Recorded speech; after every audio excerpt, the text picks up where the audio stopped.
The future Field Marshal was always an outsider, an Englishman abroad. He was born in Ireland in 1850.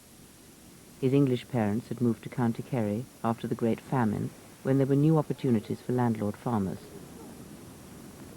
His mother came from a well-to-do family, but had married a failed cavalry officer, Henry Kitchener. He was older, poorer, and more brutal. I think his childhood was complicated by the disparate personalities of his parents. He had this very strong, authoritarian, achieving father, and a very soft, yielding mother who wasn't really born for the Irish life. You know, she was this kind of decadent, classically Victorian invalid on a sofa, while his father was out sort of frightening the tenants and agrarian workers.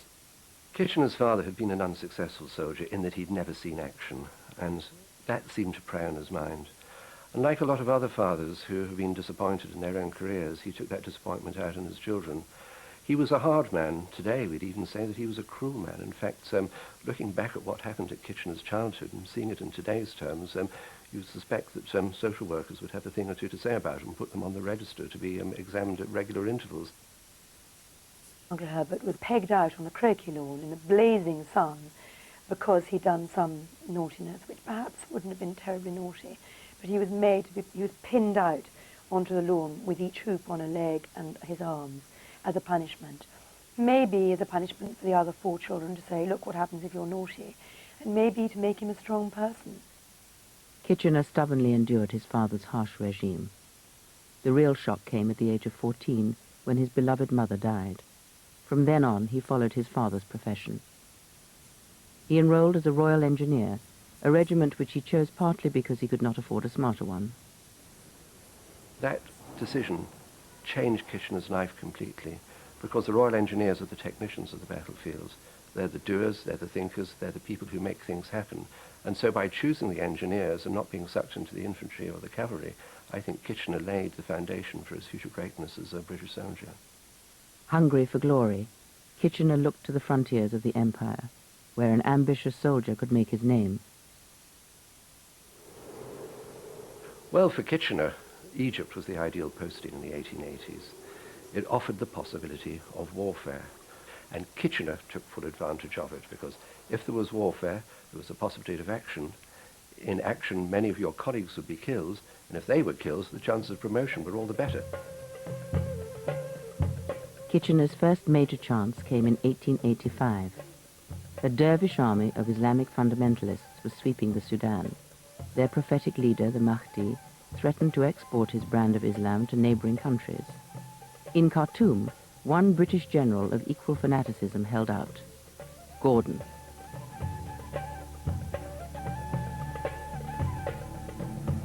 The relief expedition to save General Gordon included Kitchener.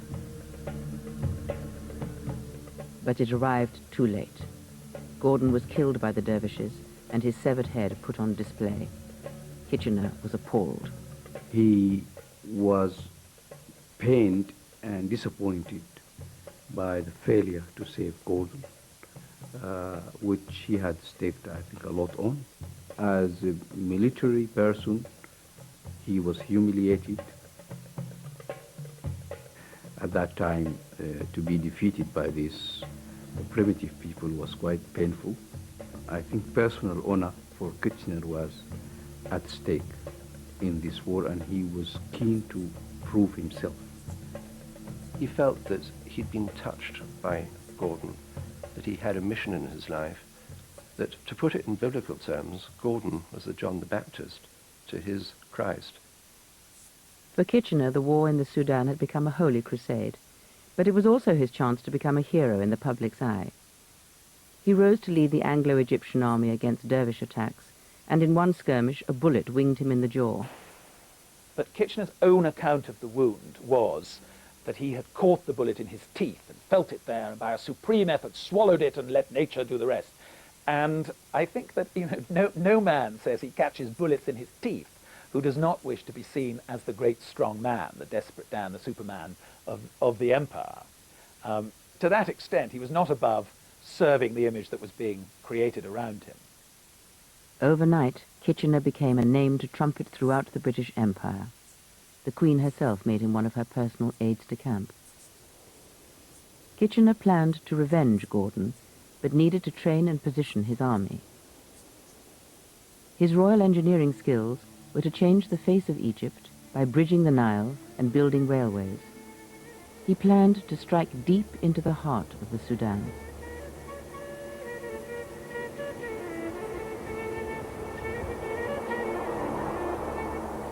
Kitchener wasn't going to go down there to be defeated. He was far too thorough a soldier for that. What he wanted to do was to make certain that by building the railways, by dragging the steamers over the cataracts, by making sure that the lines of communication were absolutely solid, by the time he came to battle, it was going to be a foregone conclusion. The difficulties were pretty horrendous. I mean, you imagine dragging with ropes a boat, a paddle steamer, over a huge waterfall, the cataracts, and hundreds of fellahin would be pulling the ropes, and then a sudden surge of water brings the boat beam on, and maybe it's wrecked on the rocks, or maybe they get it off. And Kitchener even liked doing it himself, and he loved taking a paddle steamer through the cataracts, the sheer thrill of that. Finally, Kitchener's troops were ready. The Mahdi had died, but his followers were waiting. The dervishes were ferocious and had destroyed other British forces. These people would advance actually into a line of artillery firing at them, and they would just be mown down and they'd keep going. So they were really very much braver than any European army would be.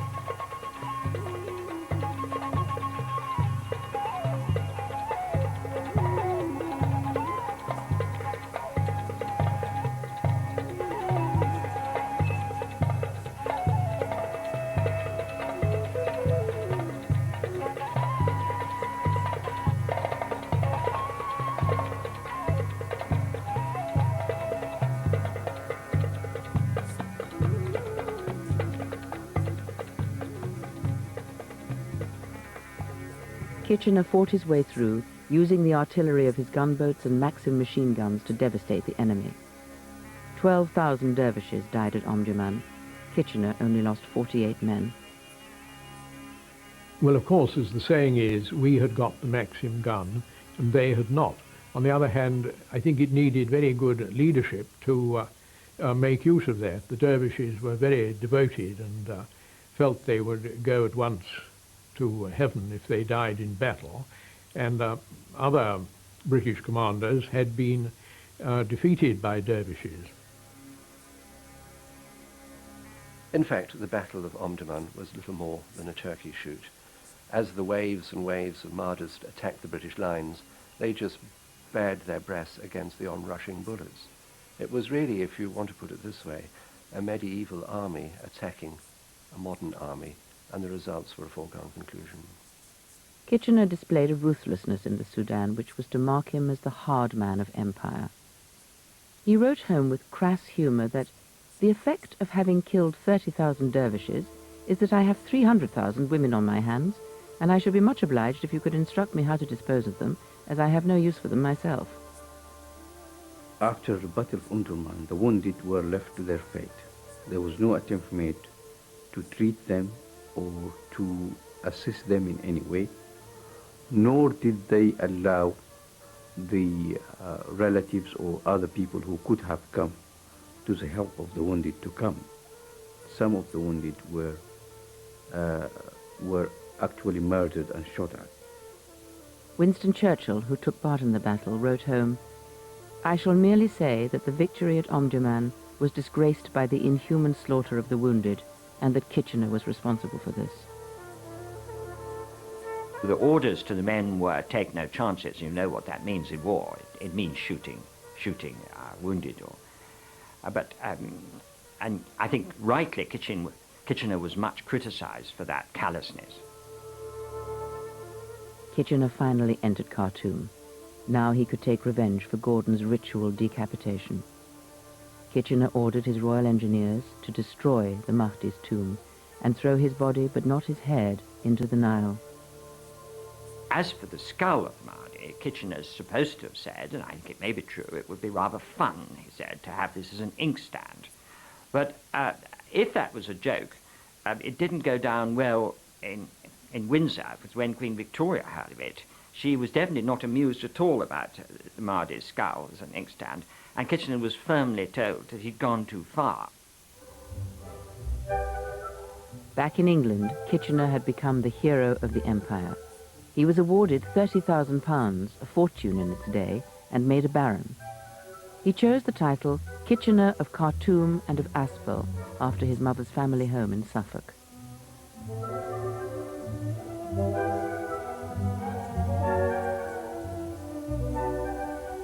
His private agenda was to turn the Kitcheners into a great family. There's absolutely no question about that. But his emotional link was to his mother's ancestors, because he liked the feeling that he came from this quiet, docile squirearchy. At home on leave, Kitchener seemed to have everything a man on the brink of 50 could desire: a grand title, great wealth, and the public's adoration. Only one thing seemed missing to his family. My mother used to ask him, "Why haven't you married?" And he would say, "Well, my life is not really, I move about and I don't think it's fair, and I haven't really met anybody." There had been talk that Kitchener would marry Hermione Baker, the teenage daughter of a fellow officer, but she had died of typhoid when he was 35. All his life, he had platonic friendships with married women, but seemed set on remaining a bachelor. Inevitably, the question has arisen as whether he was homosexual because he was unmarried, and it's been sort of floated by a couple of biographers as a possible explanation, but there just isn't any evidence of it, other than a 20th century belief that if you are not married, there is something wrong with you. He liked to surround himself with young men upon whom he imposed almost a vow of celibacy. And when any of them decided to get engaged, they were thrown out very rapidly from Kitchener's presence. Let's get this quite straight. He was a general, and a general has to have younger officers round about him, younger staff officers. He preferred having unmarried staff officers for the simple reason that they wouldn't get married and go off and have children and leave him. But Kitchener's affection for his staff was chronicled by one favourite, Frank Maxwell, whom he nicknamed the Brat. In one colourful letter, the Brat described having his photograph taken with Kitchener. He wrote home to his mother, he wasn't married at the time, about Kitchener ruffling his hair and making a fuss of him in front of the photographer. Well, how do we interpret that? I would have thought that it's probably just a romantic friendship with physical attraction, but probably not anything more. Frank Maxwell did leave Kitchener when he married in 1906. Kitchener gave the Brat his blessing. His successor, Oswald Fitzgerald, was to be the Field Marshal's constant companion until their death together in 1916. He projected this image of the steel-jawed, straight-spined, extremely tall, powerful-looking macho, I suppose we would say today, figure.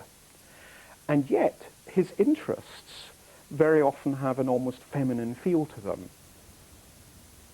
Uncle Herbert truly had a great love of porcelain, and for the finer porcelain rather than any old stuff.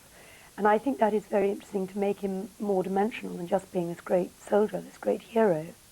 Not all of his impressive collection of antique porcelain was purchased. Abroad, he'd grown accustomed to being presented with anything that caught his eye. Back home, he pressured his hosts to surrender their ornaments. I think he was rather like Queen Mary. That's a beautiful bit of porcelain, Mrs. Snooks. And Mrs. Snooks rather had to say, "Well, Lord Kitchener, would you like to have it?" I think probably that happened quite often. But Kitchener's time for collecting was short. The Empire needed him to fight another war. In South Africa, the two small republics of the Dutch Afrikaners had challenged the British. Despite their greater numbers, the British had been outwitted by the Boer marksmen. After the Battle of Spion Kop, they were forced into bloody retreat. General Roberts, another great avenger of the Empire, took Kitchener with him as his chief of staff. He said that he was going to go out there to cut through the red tape and to get on with the job, bring all the forces of organization to bear on defeating the Boer. In other words, to use the same kind of tactics which had stood him so well in the Sudan: organization, superior strength, end of story. He had participated in what has been called Queen Victoria's Little Wars. He'd been fighting against societies that were not Western. Here he met a Northern European society, of Northern European origin, I mean, who were determined and clever fighters. Kitchener's first battle in South Africa did not find him at his best. He was ill-prepared to take on General Cronje's troops. What Kitchener did, if you look at the Battle of Paardeberg on the 18th of February 1900, he was very ambitious. He was on the battlefield, and there you could see Cronje's lair at the drift. And what he wanted to stand in that lair when the sun sets. And Roberts was ill at that time and not on the battlefield. So he wanted to take the victory for himself. There's other generals who'd already fought the Boers knew whatever you do, you couldn't just advance absolutely straight across an open plain against Boers dug in with magazine rifles. In the Boer War, you couldn't see the enemy. They were firing at you a mile away. They could kill you when they were completely invisible. You didn't know where the bullets were coming from.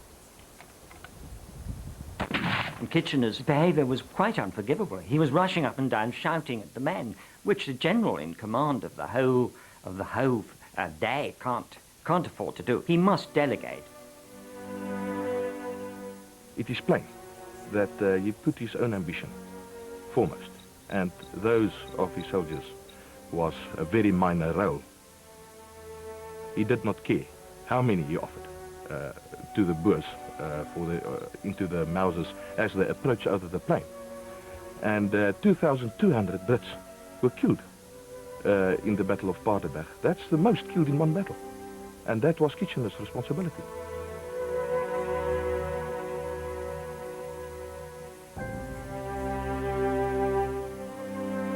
The day after Kitchener's disastrous battle, General Roberts returned to the field.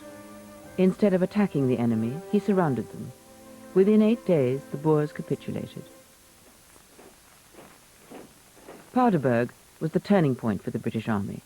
With their superior numbers, they went on to invade the capital cities. Roberts declared the war won and returned to Britain, leaving Kitchener in command. When Roberts went to England, he announced that the only activity left in South Africa is a policing activity which is given over to Kitchener. In fact, it was. Well, suddenly you found a guerrilla warfare starting off, something new, something highly mobile, for which the British troops were not in any way prepared at that time. And there was an element of desperation. Kitchener was faced with an unseen enemy, just like the Americans were faced with an unseen enemy in Vietnam in the 1960s. The Viet Cong hid underground, they attacked American positions and then disappeared. Similarly, the Boers attacked British positions and then disappeared. Kitchener had to reassess everything that he'd previously thought about warfare. Kitchener wrote home, "Unlike the Sudanese, the Boers refused to stand up and fight like men." The guerrillas attacked the railway lines, so Kitchener brought in thousands of horses, but failed to import enough feed to keep them alive. His legendary organizational skills seemed to have deserted him. He was nicknamed Kitchener of Chaos. His own troops were stricken with illness made worse by the harsh climate and Kitchener economizing on medical care. British losses mounted and the guerrillas were still fighting. Suddenly he was faced with a dreadful conundrum. Here was an enemy which would not get into the field and fight him in a pitched battle. It was a hidden enemy, and so he had to flush it out. He looked at the vast open spaces of South Africa and saw a tremendous problem. Here was an area which could be an open arena for the Boers to move about at their will. So instead of seeing it just as a vast open space, he decided to see it instead as a chessboard. put blockhouses at various intervals. These were octagonal buildings in which a platoon of infantrymen would live. Place barbed wire between them. There you have a defensive measure.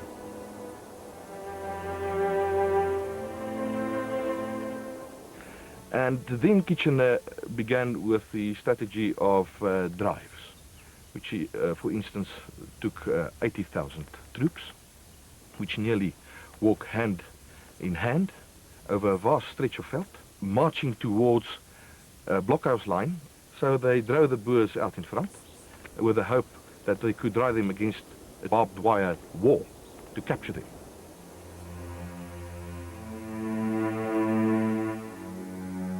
But the blockhouse system alone would not win the war.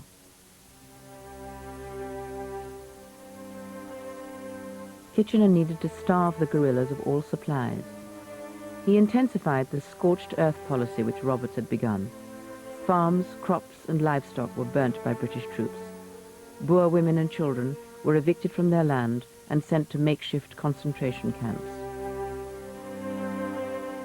These people were put in bell tents. Now, if you've ever been in a bell tent on the South African highveld, you realize that you're either in an oven in summer or in a refrigerator in winter.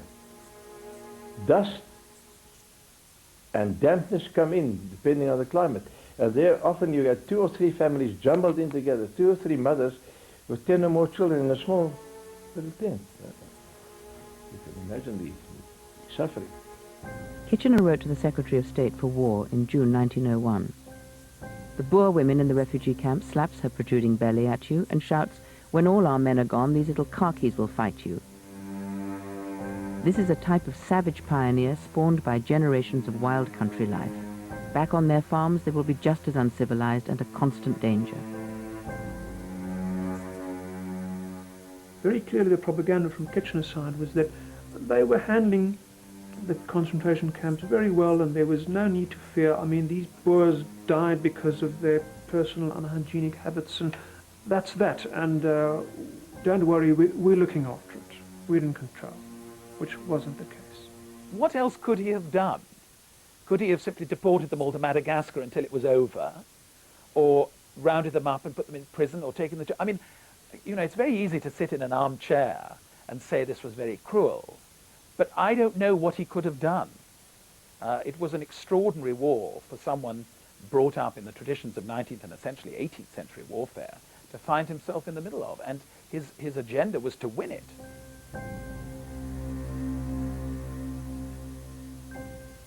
Kitchener's reputation was blighted by the concentration camps, there's no doubt about that. But unfortunately, the Boers themselves have to shoulder some of the blame, because by using their farms as military bases, they brought civilians into the war. These civilians were their own family by the very nature of Boer society. Once you allow civilians to be caught up in the battlefield, this kind of thing is going to happen. There was great feeling against him about the concentration camps after the war was over. And I think that did him a lot of harm. But I imagine that it was very difficult for Cousin Herbert because there were all these women and children not knowing what to do with them. And he put them in these camps. But I expect it was pretty frightful at times that he did turn the war. Many of the women and children who had survived the concentration camps were there to tell us what had happened. And then these pictures of him standing there during the Boer War, showing no emotion, but telling them, burn, destroy, remove, gave the impression of something inhuman, something with claws, not nails, something like a saber-toothed tiger dressed in a uniform, frightening and unforgettable. The concentration camp policy had worked in one sense. There were no supplies for the guerrillas, but it had failed, of course, in a humanitarian and political sense. It caused appalling suffering, which was quite unnecessary. He didn't need to deny proper supplies and medical arrangements for women and children. He just wasn't interested. This was just the callous Kitchener. Kitchener's internment policy was attacked throughout Europe and in the British liberal press. By the end of the war, at least 26,000 women and children had died from hunger and disease.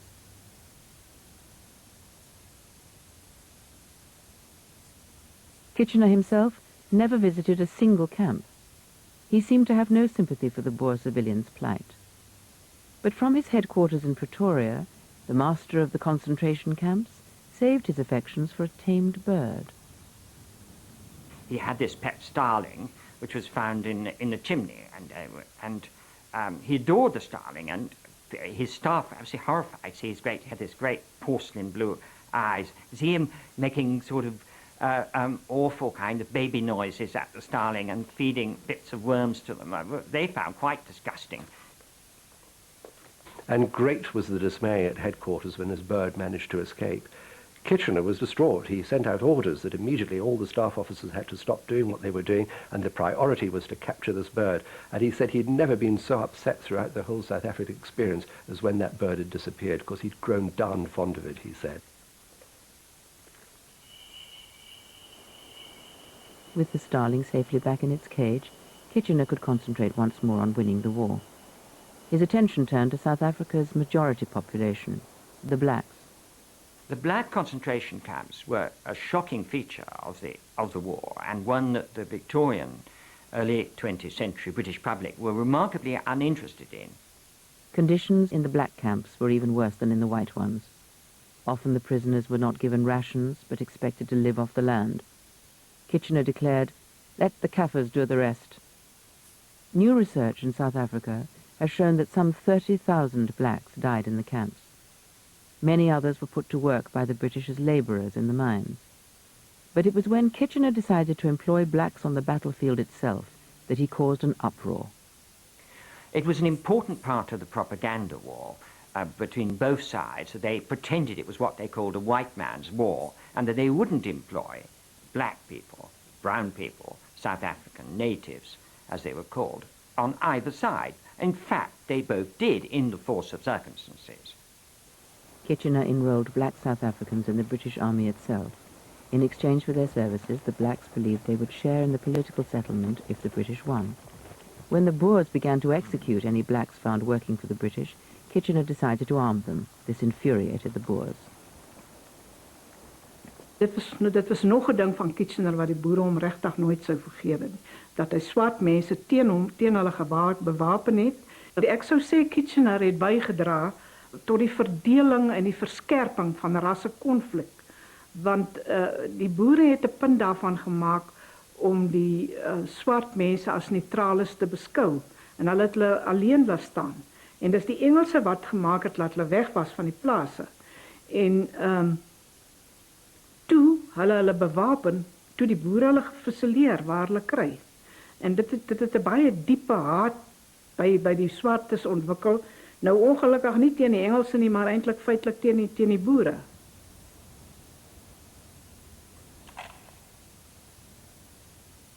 With so many questions being asked in Parliament in Britain, eventually Kitchener was forced to answer the inquiries, and he said by March 1902 that there were 10,000 armed blacks in the British Army. Well, Lloyd George said no, it's 30,000. Yes, Kitchener wasn't averse to telling a fib every now and again. I suppose it has to be done. But he certainly told a very large lie about the black contingents in the Boer War. They had enormous numbers of black scouts, and Kitchener finally had to admit that. When Kitchener and the Boer leaders met to negotiate a peace treaty, the Boers refused to accept any political concessions to black South Africans. Kitchener and the British government abandoned their earlier promises. But of course it was very unfortunate for the blacks, because they were cut out of all political power, and they lost out more than anyone from the war. I think they suffered most in the war and were least well rewarded for what they did in the war. They had great achievements and they were And I'm afraid Kitchener just wasn't interested in that. Kitchener's skillful handling of the 1902 negotiations with the Boer leaders brought the bitter war to an end. He had won where others had failed. On his triumphant return to England, Kitchener was applauded by the adoring public. He was rewarded by Parliament with £50,000 and a new role, Commander-in-Chief of India.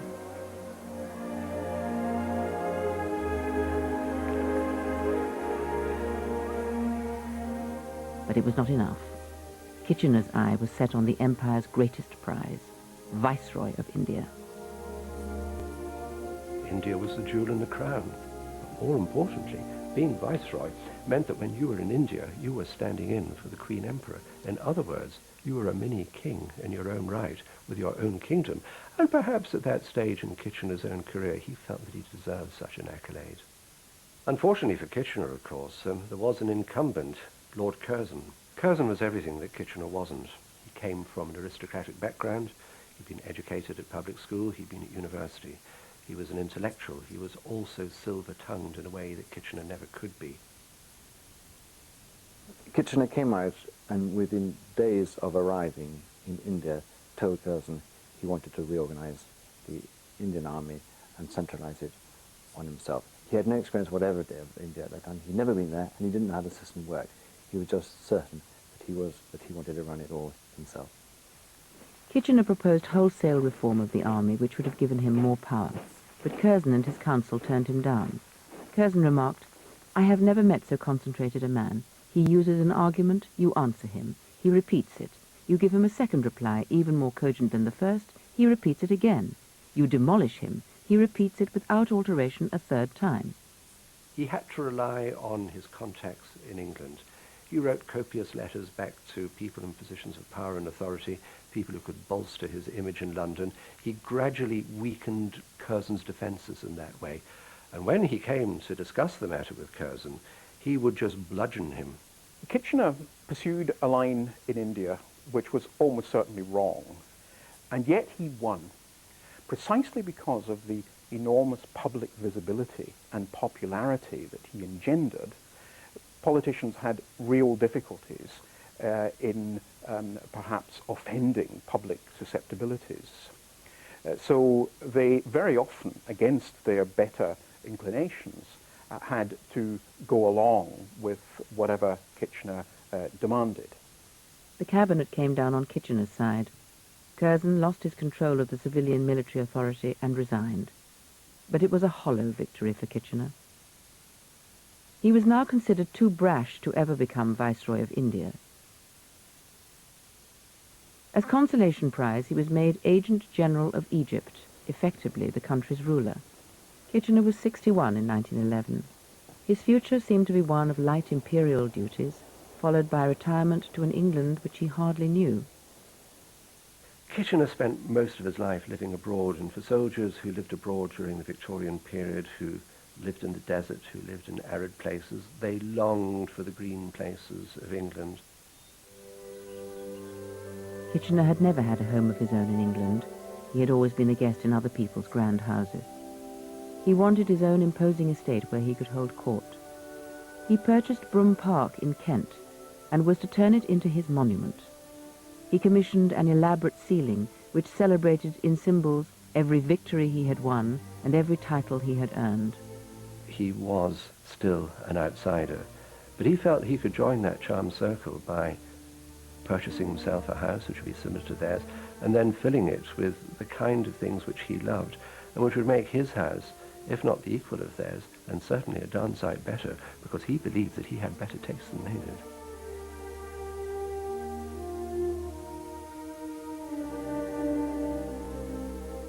Brougham Park meant so much to him. At last I've got a home. At last I've got somewhere where I can settle. And I do remember my father and mother saying, "Oh, isn't it wonderful? Cousin Herbert's going to live near us." But Kitchener was never to live in the house on which he lavished so much time and money.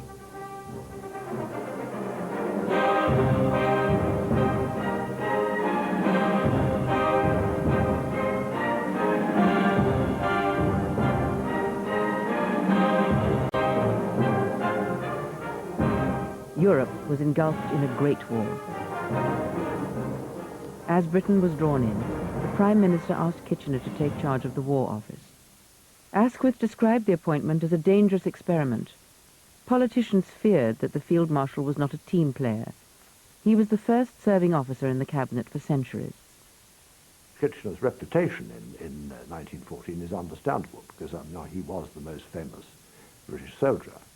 He'd never failed, and at that time there was a very sharp distinction drawn between civilians and service people. It was assumed that civilians had no knowledge and no capacity to direct war. War had to be left to the professionals, and he was the arch professional. Kitchener set up a massive recruiting drive. 2.5 million men signed up voluntarily in the first 18 months of the war. They were dubbed Kitchener's Army. Ironically, the poster which epitomizes this great achievement was issued late in 1914 as recruitment fell. Starting out as a magazine cover, it was never a War Office poster, but one printed by popular demand. But whoever produced that and whatever is a great idea. It struck home. You know, it's there, but we need you. That was the thing. That was the thing. Oh, yes. When Kitchener predicted that the war would not be over by Christmas, his cabinet colleagues listened in shocked silence. He argued that the victor would be the country which could put the last 1 million men in the field. The war of nations would become a war of numbers. All his experience might have led him to take what was the universal view in 1914, that the war would be over quickly. Whoever won, it would be over quickly. But he had this amazing perception that it was going to be a very long war, that it was going to be 3 years at least, and set in train the necessary preparations, as far as this country was concerned, for creating an army such as we'd never had before. I mean, it was an amazing decision. And without him, it wouldn't have been taken.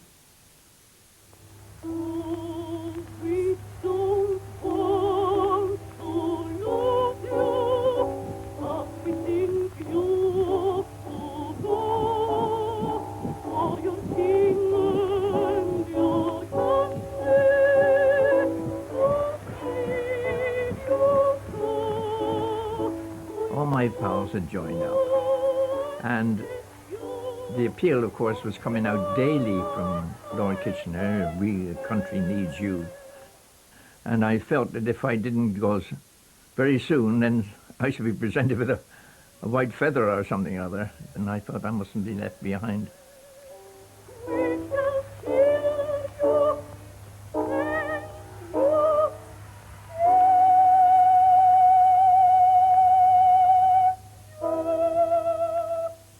The largest volunteer army of all time was created by Kitchener. It was his finest hour, but it did not last long. In 1915, he was held responsible for a series of setbacks. The war was going disastrously on the Western Front. 4 major battles were lost, and there was a shortage of the right kind of ammunition. Now, this has happened in many wars in the past. Britain always goes to war unprepared. They never have sufficient equipment or ammunition. But what happens in 1915, what made it so different, was that the press was present. War correspondents saw what happened, and what they saw, they reported. The Daily Mail kicked up a storm about it. Suddenly, Kitchener had obloquy heaped upon his head. As the Secretary of State for War, he had to take the blame for that. The shell scandal profoundly affected his prestige in the eyes of his colleagues, who had felt in that beginning of the war that this sort of godlike figure sitting in their midst, refusing to communicate with them, was nevertheless the man to do the job. But after the spring of 1915, they didn't think that any longer. Although he kept his title, Secretary of State for War, much of Kitchener's power was taken away. He offered his resignation to Asquith, who pleaded with him to stay on and maintain the country's morale. Kitchener reluctantly agreed. He had never been comfortable with his cabinet colleagues. Well, Kitchener didn't trust them to keep secrets. In fact, he used to say, they all tell their wives except Lloyd George, and he tells other people's wives. Among the cabinet, Kitchener was a subject of bemusement. Lloyd George described him, Kitchener is like one of those great revolving lighthouses which radiates momentary gleams far out into the surrounding gloom and then lapses into total darkness. I think that's an extremely effective description of Kitchener, but it doesn't do anything to explain the strangeness of the man, because usually people who are capable of these great gleams of light are radiating them for much more of the time. But there are just moments when he shows genius, and then he relapses into a certain listlessness and also very considerable confusion and incompetence. In the nation's eyes, Kitchener was still in charge of the war, but the cabinet preferred to keep him out of the country. The field marshal trudged around the battlefields of the Western Front and then was sent to the Dardanelles. He had originally supported the strategy and now had the dirty job of personally ordering a retreat from that disastrous campaign. Back home, he was in danger of becoming merely a figurehead. By the time he came back to London, the great shining beacon which had started out in August 1914 had been greatly tarnished. Kitchener had lost a lot of his powers. He was at Brum, and he said, Edie, I'm going away. And my mother very stupidly said, oh, Herbert, where to? And he said, my dear Edie, in the middle of a war, how can I tell you where I'm going? So she said, oh, I'm sorry, Herbert, it's very stupid of you. That I remember vividly. Tactless. And then we had tea, and then he took my mother to see the garden. And off he went to London. I said, goodbye, Cousin Herbert. Thank you for having me to tea. I did say that. And those were the last words.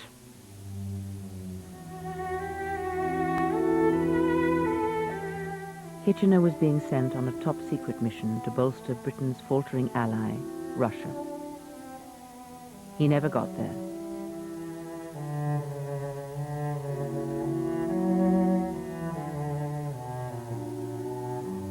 His warship, the HMS Hampshire, went down off the Orkneys.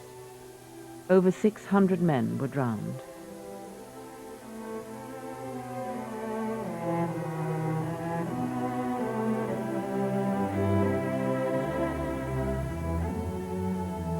Kitchener and his faithful aide Oswald Fitzgerald were last seen on the deck huddled in their greatcoats as the ship went down.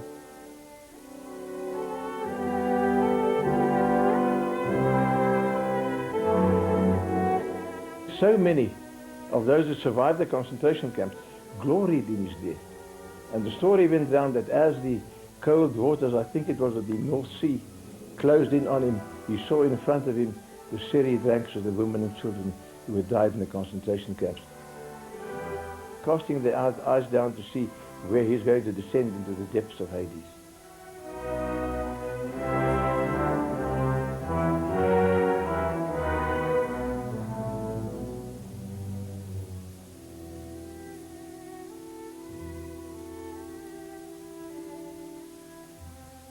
I think many of us, my colleagues and fellow soldiers, said, oh my God, what's going to happen to us now? Kitchener's gone.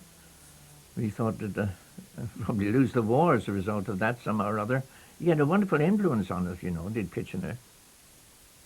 When the Hampshire went down, I think the immediate reaction among Kitchener's colleagues was of awe, a sort of feeling of grief and awe.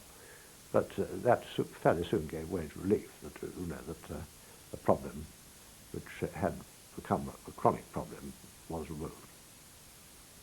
The secrecy surrounding his final mission and the fact that Kitchener's body was never found led to wild rumors.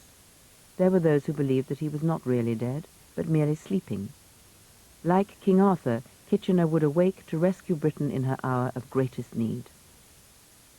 I think that he came to embody what people wanted the empire to be. There were many people who knew that that was not the whole story, but if there was one person on earth who was the positive side of empire, I mean, he was completely the right man at the right time. Unusual hands forged him, and I suspect throughout his life unusual demons pursued him. He was what Kipling called a doer, an iron man, a man who was able to make things happen, and he owes his place in history to that. Kitchener, as much as any man, had brought the British Empire to its zenith. He died, appropriately, in the war that began to destroy the empire. His dogged determination and charismatic image made him an idol in the eyes of the public, if not always in the eyes of those who worked closely with him. Yet that timeless image has survived every last vestige of the empire it was designed to serve.